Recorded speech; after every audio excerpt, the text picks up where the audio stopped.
ধরো তুমি প্রতিদিন স্বপ্ন দেখো বড় হওয়ার, কিছু করে দেখানোর, কিন্তু দিন শেষে শরীর বলে আজ থাক, কাল শুরু করব।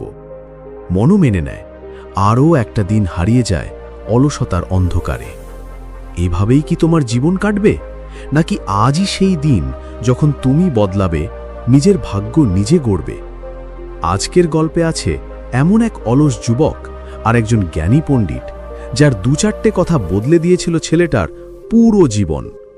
হয়তো এই গল্প বদলে দিতে পারে তোমার জীবনও।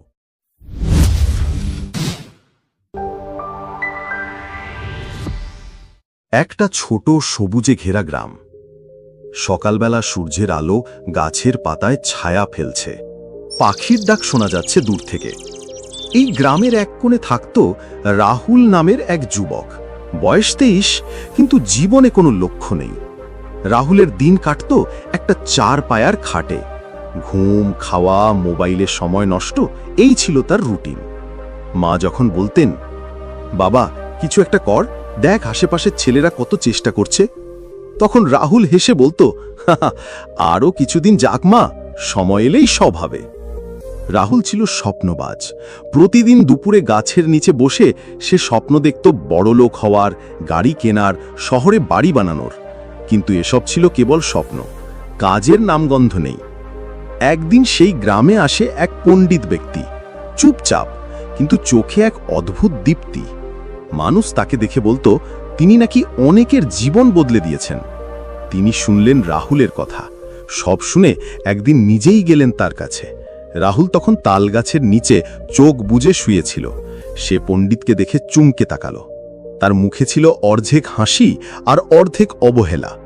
পণ্ডিত বললেন, তোমার চোখে দেখি বড় বড় স্বপ্ন, কিন্তু শরীরে দেখি এক ফোঁটা শক্তিও নেই। এমন কি স্বপ্ন যা তোমার শরীরকে জাগাতে পারে না? রাহুল একটু হেসে বলল, স্বপ্ন তো ঘুমিয়েই দেখা যায় পণ্ডিতজি, আমি তো ঘুমিয়ে ঘুমিয়ে রাজা হয়েছি অনেকবার। পণ্ডিত মৃদু হেসে পাশে বসে পড়লেন। চোখে ছিল দয়া, কিন্তু কথায় ছিল গভীরতা। তুমি কি জানো, যারা ঘুমিয়ে স্বপ্ন দেখে তারা সকালে উঠে ভুলে যায়, আর যারা জেগে স্বপ্ন দেখে তারা ঘুম ভুলে গিয়ে কাজ শুরু করে। রাহুল একটু অস্বস্তি বোধ করল, যেন তার অলসতাকে কেউ নগ্ন করে ফেলল। পণ্ডিত এবার পকেট থেকে একটা ছোট্ট ধাতব ঘণ্টা বের করলেন। তিনি রাহুলকে এটা উপহার হিসেবে দিলেন এবং বললেন, প্রতিদিন ভোরে এটা তোমাকে ডেকে তুলবে।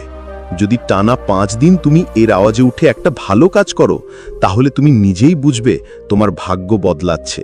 কিন্তু যদি না করো, এই ঘণ্টা চিরদিনের জন্য চুপ হয়ে যাবে। রাহুল অবাক, একটা ঘণ্টা কিভাবে ভাগ্য বদলাবে? তবুও সে নিয়ে নিল আর ভাবল, দেখি না কি হয়। প্রথম দিন ভোর 5টায় ঘণ্টা বাজল। রাহুল হাফ ঘুমে বিরক্ত হয়ে কানে বালিশ চেপে ঘুমিয়ে পড়ল। দ্বিতীয় দিনও সে একই কাজ করল, কিন্তু তৃতীয় দিন ঘণ্টা বাজতেই হঠাৎ সে চমকে উঠল। পণ্ডিতের কথা মনে পড়ে গেল। সে উঠে পড়ল, কেমন একটা অজানা তাগিদ অনুভব করল। আজ সে বাজারে গেল, দেখল এক বৃদ্ধা ওষুধ কিনতে এসে তালিকা ভুলে গেছে।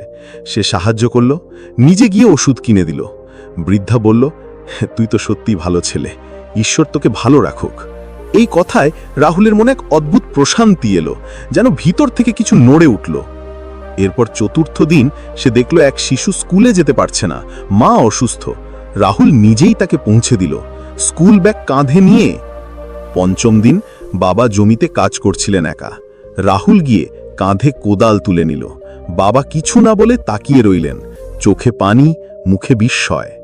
ঘাম, মাটি, রোদ, এই প্রথমবার রাহুল সত্যিকারের ক্লান্তি অনুভব করল, কিন্তু মনের ভেতরে জেগে উঠল গর্ব। সেই দিন বিকেলে পণ্ডিত রাহুলের খোঁজ নিতে আসলেন। রাহুল পণ্ডিতকে দেখে ছুটে গেল তার কাছে এবং বলল, পণ্ডিতজি, এখন আর ঘণ্টার দরকার নেই। পণ্ডিত হেসে বললেন, বলো কেন? রাহুল মাথা নিচু করে বলল, কারণ এখন আমার ঘুম ভেঙেছে, এখন আমি জেগে আছি আমার ভবিষ্যতের জন্য। পণ্ডিত বললেন, ঘণ্টার কাজ ছিল তোমার ভিতরের মানুষটাকে ডেকে তোলা। সেই মানুষ আজ জেগে উঠেছে, এখন জেগে ওঠো অন্যদের ঘুম ভাঙাতে। জীবনে ঘণ্টা অনেকবার বাজে, কখনো বাইরের শব্দে, কখনো ভিতরের চিৎকারে, কিন্তু আমরা কি শুনি, নাকি বলি আরও কিছুদিন যাক, পরে করব। রাহুল একদিন সেই ঘণ্টাকে শুনেছিল, তাই তার জীবন বদলে গিয়েছিল। তোমার জীবনেও আজ একটা ঘণ্টা বাজছে। প্রশ্ন শুধু একটাই, তুমি কি জেগে উঠবে না ঘুমিয়েই কাটিয়ে দেবে পুরোটা জীবন?